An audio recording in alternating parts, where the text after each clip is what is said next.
মধ্যপ্রাচ্যে আগুনের লেলিহান শিখা। ইরান ও ইসরায়েলের পাল্টাপাল্টি ক্ষেপণাস্ত্র হামলায় কাঁপছে গোটা বিশ্ব।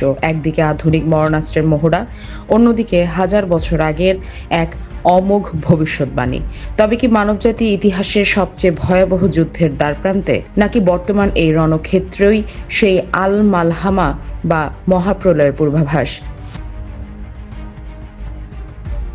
খোরাসান থেকে আসা সেই কালো পতাকাধারী বাহিনীর আগমনের সময় কি তবে ঘনিয়ে এলো? এই উত্তপ্ত পরিস্থিতির নেপথ্যে সমীকরণ নিয়ে আমাদের বিশেষ প্রতিবেদন। শনিবার থেকে শুরু হওয়া ইসরায়েল ও যুক্তরাষ্ট্রের যৌথ অভিযানের বিপরীতে ইরান ও তার মিত্র ড্রোন ও ক্ষেপণাস্ত্র বৃষ্টিতে রণক্ষেত্রে পরিণত হয়েছে মধ্যপ্রাচ্যের অন্তত ৮টি দেশ।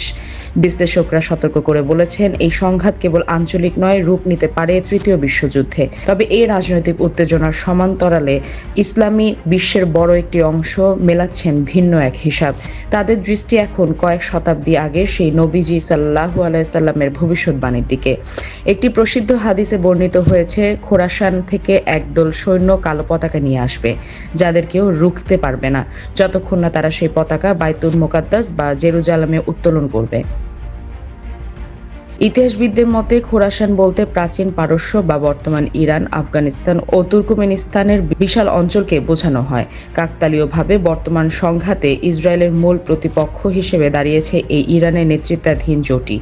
হাদিসের ইঙ্গিত অনুযায়ী আল আকসা মসজিদ বা বাইতুল মোকাদ্দাস বিজয় হবে সেই বাহিনীর চূড়ান্ত লক্ষ্য। ১৯৮০ সালে ইসরায়েল জেরুজালেমকে নিজেদের রাজধানী ঘোষণা করে দখলের পূর্ণতা দিলেও মুসলিম বিশ্বের কাছে এই নিয়ন্ত্রণ পুনরুদ্ধার একটি আবেগী ও ধর্মীয় দায়বদ্ধতার বিষয়। অন্য আরেকটি বর্ণনায় এসেছে, খোরাসানের এই বাহিনীর মধ্যেই অবস্থান করবেন আল্লাহর খলিফা ইমাম মাহদী। আলেমদের মতে এই সংঘাতই হয়তো সেই আল মালহামা বা ইতিহাসের সবচেয়ে রক্তক্ষয়ী মহাযুদ্ধের সূচনা, যা কিয়ামতের আগেই পুরো বিশ্ব ব্যবস্থাকে বদলে দেবে এবং পৃথিবীতে পুনরায় ন্যায় বিচার ও ইসলামী খিলাফত প্রতিষ্ঠা করবে।